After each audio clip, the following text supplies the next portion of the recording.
What's up, fam? It's your boy G-Man, and you are listening to the Superhero Brothers podcast. Guys, on today's episode, we're going to be breaking down the She-Hulk finale. When I tell you, this finale was absolutely bananas. There was so much going on, so much the fourth wall was being broken. Like, I am super excited to break it down for you and give you my overall rating for this show. Now, how I'm going to break it down is I'm going to go over what I really enjoyed about the She-Hulk finale first. Then, of course, I'll go into what I disliked. And then we'll go ahead and wrap it up of what I think as the show as a whole. And for our new listeners, whether you should invest your time in actually watching it. So with that, guys, let's go ahead and dive right in. So I loved how Marvel showed the impact of Jen's actions in this next episode. And the fallout from her Hulk raging out. She lost her job. She had to move back in with her parents. Now she essentially lost all of her contacts. I also loved how she was like, okay, I'm gonna beat these guys. I have to find them. But she's like, I'm gonna do it by the law. She, at the end, at her core, did not lose herself.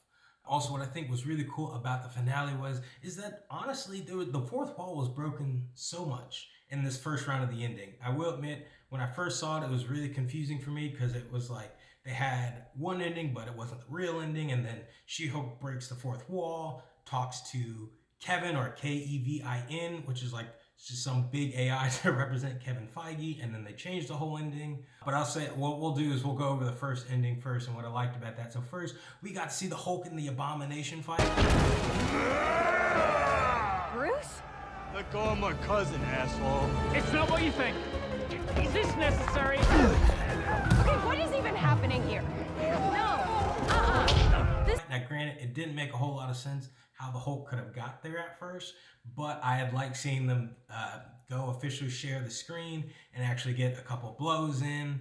I loved how Marvel wasn't afraid to poke fun at itself, especially with this first ending with Todd, who was the main villain of Intelligenka, supposedly trying to get She-Hulk's blood so he could turn into a Hulk and fight her, which they were poking fun at themselves because of the past, 8 films, it feels like, as well as the past 5 shows, the villain is always an exact copy and replica of the hero. Like, same powers, just a slightly different motive. Or they try to be like an anti-villain, like, oh, they're really like a hero if you see it from their view. And it's like, no, like, dude is just a straight up jerk and a creep. But he was just having to get her powers. And then all of a sudden, Titania came back in. You're like, well, how does she fit back in? The Abomination supposedly betrayed Jen with being an Intelligenka, but also betraying her trust by becoming the Abomination from Emil Blonsky, rather than making all that headway, as that was just a front. And then you could see, it was cool that it's like all that was happening, and I'm not gonna lie, at first I was like, yo, this is so stupid. Like, why would She-Hulk end like this? Like, Marvel, you guys are, I had such high hopes after episode 8, now you're just putting this down the toilet. And then She-Hulk just stopped it and was like, you know what, this ending doesn't make sense. She literally came and was talking to the audience and acting as if she was an audience member. So it was cool being able to see her step out of her own show and be walking around Marvel production studios. And then we get introduced to Kevin, or Kevin, who is basically Kevin Feige, our crazy mastermind that really has just encompassed and made the MCU what it is, as this all-powerful AI, but is hooked on the weirdest things, like having a hat on, or I think it was some type of yellow car that he needed to have. But it was just funny about how she was able to change her own ending. And he was like, well, why are you doing this? You're messing everything up. And she's like, oh, well, that's what Hulks do. They smash things. She's like, this Hulk smashes Matt Murdock as well. And I was like, oh, it wasn't even tongue-in-cheek. She's like, no, me and Matt Murdock boned. It's official. Which, that was implied, obviously, or not even implied. It was shown in episode 8. But if you have children, this is not the show to show to them. But anyway, so jumping back into the second ending, essentially, Jen stops Todd. They had recorded all the information on how he had set her up and done all these bad things, essentially, and he was going to she had him arrested and was taking him to court for defamation and such.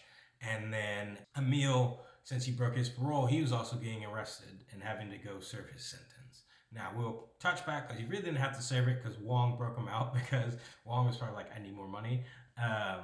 But it was just really cool to see. And then the ending of basically asking She-Hulk, how is she going to help the people in the courthouse or out of the courthouse. And she's like, I'll do a little bit of both, which I thought, I was like, okay, that's really dope. And something I did totally skip over, so sorry for him. Daredevil randomly popped up in the second ending, which this was something I kind of liked and I kind of didn't like, because you're like, oh, he supports her, like, oh, another cameo. But also I'm like, bro, how did you even get there? Like, this isn't New York or Hell's Kitchen where you can just like bound on buildings and stuff. Like, this is California. Like, there's trees, like a bunch of nature, and like, you're a blind guy, no offense.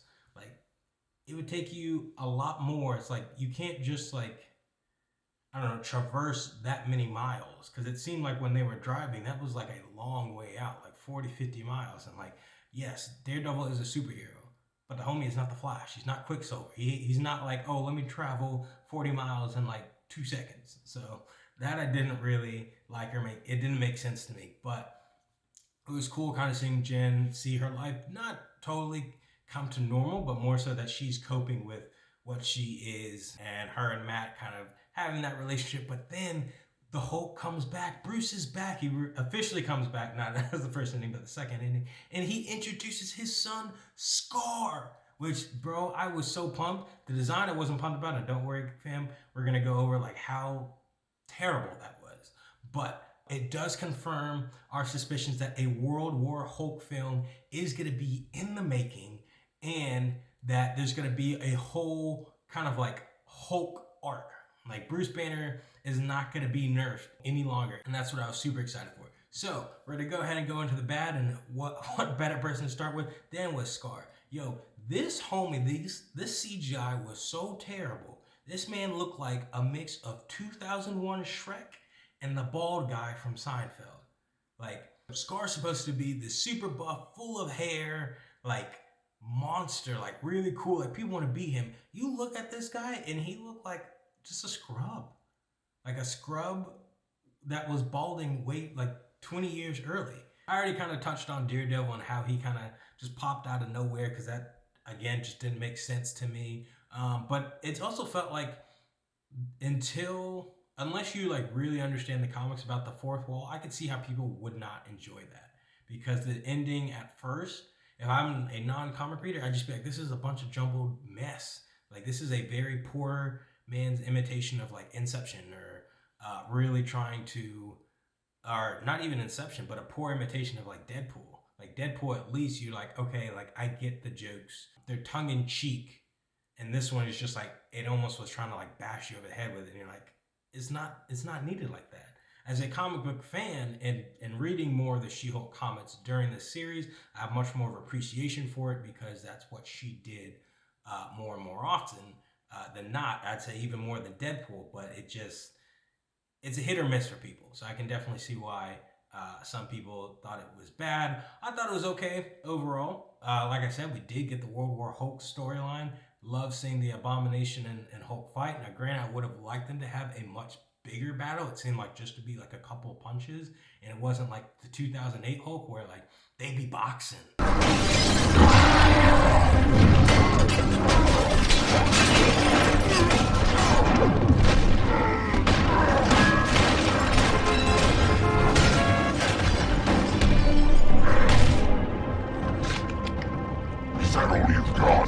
Like, the man had gotten police cars and was really trying to kill the Abomination. This one, it felt like a pillow fight, essentially.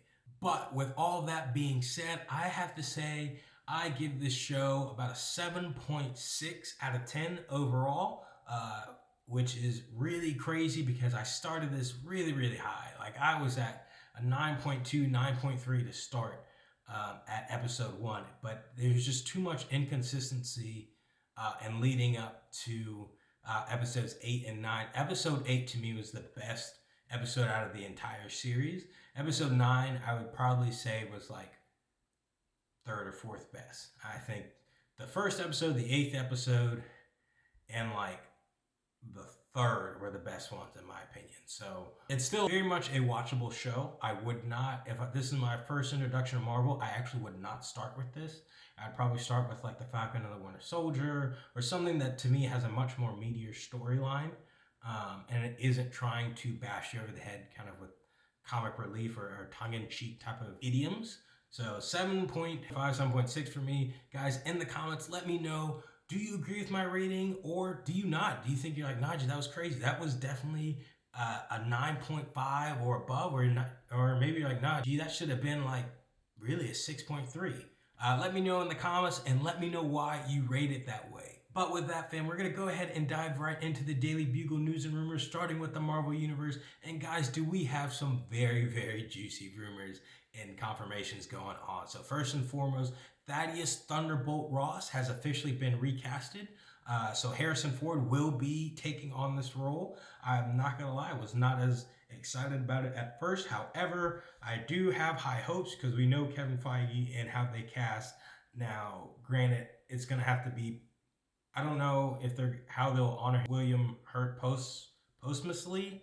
I think that's how you say it. But we'll be very intrigued by that. But also really excited to see how he brings Red Hulk to life and kind of what's Harrison's kind of spin, I guess, if you will, on Thunderbolt Ross. Or is he going to kind of keep him a little bit more scraggly, like the old Indiana Jones from way back in like 2008, like Indiana Jones, the Crystal Skull movie, which didn't have a great reception, but we still enjoyed that Indiana Jones. So something absolutely wild. Supposedly Sacha Baron Cohen, the guy from Borat 1 and 2s and the Zohan, all these kind of crazy weird movies, is supposedly playing Mephisto in Ironheart.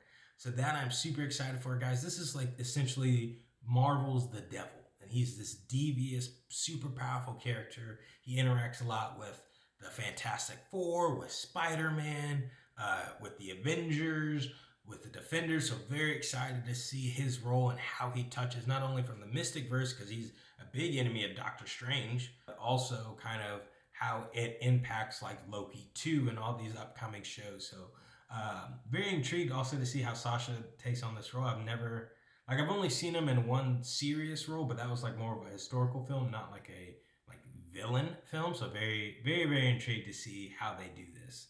Keeping with our villain theme, bro, initially I was worried about the Avengers when the Ant-Man Quantumania trailer came out, because Kang was bodying them. Bro, the Avengers have no chance, because Jonathan Majors just did a photo shoot and a workout release with Men's Health, and when I tell you, this man is absolutely yoked and shredded. Like, I don't care. Chris Hemsworth would have no chance against this man. Like, literally, they'll punch him and like their knuckles will break. You could like, it's ridiculous how big he is. Like, he's got muscles on his muscles. Like, yeah, I'm super excited to see how the Avengers fare against him. And just Jonathan Majors also talked about this Kang is going to be a warrior, which obviously, he's Kang the Conqueror, but would love to see him get down and dirty in the sense of fighting and really be throwing hands and making every single Avenger be like, yo, like, we can't win this. Like, how are we supposed to win this? So super pumped for that. Supposedly the superhero Nova, so guys know from the Nova Corps, from the Guardians of the Galaxy, Nova is not this clown of a character, but he's actually a huge powerhouse on the levels of Captain Marvel and higher. Supposedly will be getting his own featurette. I don't know who they'd cast as the actor.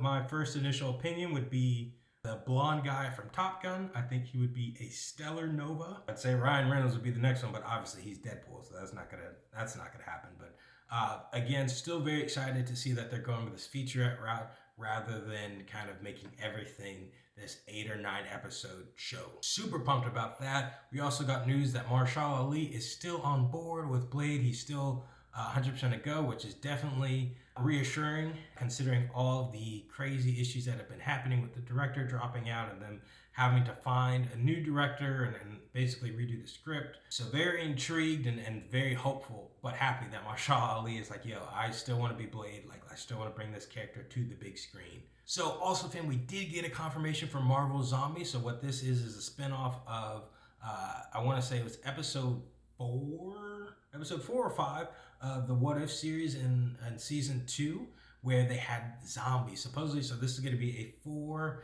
episode length show. I think each episode is going to be about 45 to 50 minutes. So they're going to be really meaty episodes. I'd be very intrigued to kind of follow that timeline of like how everyone was becoming zombies. Like, how that main core team survived, what happened post that, when we remember that Janet had died in that What If series episode. So very intrigued to see that. But with all of that being said, guys, let's go ahead and jettison on to DC, because not only do they have Black Adam coming out this week, but they have some crazy news. So first and foremost, I was like, I wouldn't say I wasn't a huge fan of The Rock, but to me, he just become more of a brand than a person. But after hearing supposedly how he had to push for 6 years in order for WB Discovery to bring back Henry Cavill as Superman, he can do no wrong in my eyes. I don't care how many B-rated films this man makes, he brought Superman back to the DC universe. For that, I am super pumped. And he also has confirmed that Superman and Shazam and Black Adam will all cross over. So we'll get a really good clash of that going on. So very excited about that. I know in the last episode I talked about the animated film and how good that was. So it's just my excitement is so, like, it's on another level. I'm so excited for that movie.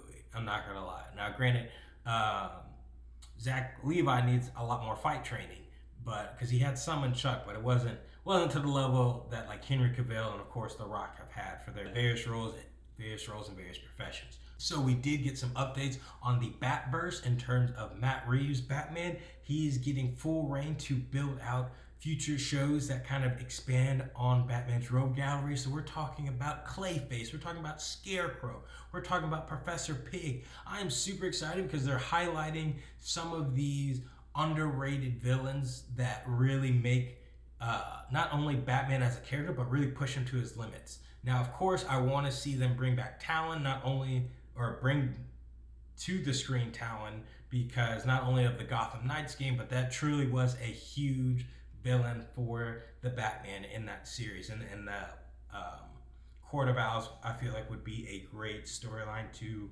address, especially as Gotham is rebuilding. Now, with all of that being said, transitioning into Gotham Knights as a video game, supposedly we are not going to get super crazy advanced graphics on this. They're going to keep it at 30 FPS, which is pretty normal for most games in terms of that standard, but a lot of people are expecting the graphics to be off the chain just because of the previous Arkham series. However, developers that came out and said they were not able to do that just because of all the other capabilities they were having in there, which I'm like, that's kind of some baloney in my opinion, because I feel like you could have done that. There's other games that have done that, but at the same time, I can't complain because like I love Batman, and that game is supposed to be coming in this week. So I'm definitely gonna be checking my mail, and definitely will be getting a streaming channel up, and I'll let you guys know what my Discord and all that is next week, so you guys can watch me, bro, just nerd out. I feel like Nightwing's definitely gonna be my go-to character for that. So super pumped. But now we've got some crazy rumors. Supposedly Superman 2 is finally in development. We have been waiting on this film for like, I don't know, 10 plus years. So very excited to see how that's going. Supposedly the Flash 2 script is completed, which I'm on and off about, because I'm not gonna lie, I don't know if that feels like it's confirming Ezra Miller is still gonna remain the Flash, which I do not agree with. I'll be totally transparent. I think the man should be in prison. But if he's not going to go, I guess they're going to keep him as the Flash, or I don't know if they're going to recast and go with another Flash. I don't think Grant Gustin wants to kind of come back and play the Flash. I think he's enjoyed it on the CW, but I feel like at this point he's kind of tired of it and wants to move on to other things. So very intrigued to see kind of what the premise of that Flash movie will be, and do we get a reverse Flash or Gorilla Grodd? Like, how are they going to build out the Flash's rogue gallery, or maybe Mirror Master? Very intrigued to see kind of what they do with that. But in addition to that, James Gunn has supposedly come back to work on a secret DC film. So I don't know if this could possibly be one of our smaller characters in terms of like post this Black Adam movie. So you think of Hawkman, you think of Dr. Fate, you think of Atom Smasher, or what if they're gonna go and remake Batgirl? Like, they could do that. I don't think it'd be a great idea in terms of like all the fallout from the Leslie Grace film, but that could be a really great opportunity maybe to bring her back in. You never really know with these guys. Maybe it could be a Martian Manhunter or a Green Lantern film. It's a Green Lantern film. James Gunn, please call me. I will shave my head. I will get, bro, I'm ready. If you need me to lose a couple more pounds, I got you. Like, bro, I will make Jonathan Majors look like a teenager, like a teenage boy. I will get absolutely yoked. Your boy is already kind of yoked, but not super yoked. But anyway, I digress. I'm super excited to kind of see what that DC project would be. Again, as they're working to build out the overall DCEU. Or now, maybe just thinking about it, what if it's to build the JLA, the Justice League of America? Or because we already have the Justice Society of America, and we know The Rock had talked about the Justice League of America in their interviews, so that could be an opportunity. And guys, I'm just absolutely ecstatic. But with that, fam, we're going to go ahead and wrap up today's episode. If you enjoyed today's episode, please be sure to give us a 5-star rating. Not only does this ensure that we are curating content that you guys enjoy, but it helps us stay consistent. Guys, we're on all podcasting platforms. That means Spotify, Apple Podcasts, anywhere there's a podcast. The Superhero Brothers are here serving you up all the superhero news. Guys, as well, be sure to follow us on Instagram and TikTok to get superhero themed workouts, be in the know on giveaways, and a lot of the things that we're going to release coming into 2023. And I guarantee you, they are things you do not want to miss. But with that, fam, y'all keep it real. This is your boy G-Man, and you have been listening to the Superhero Brothers.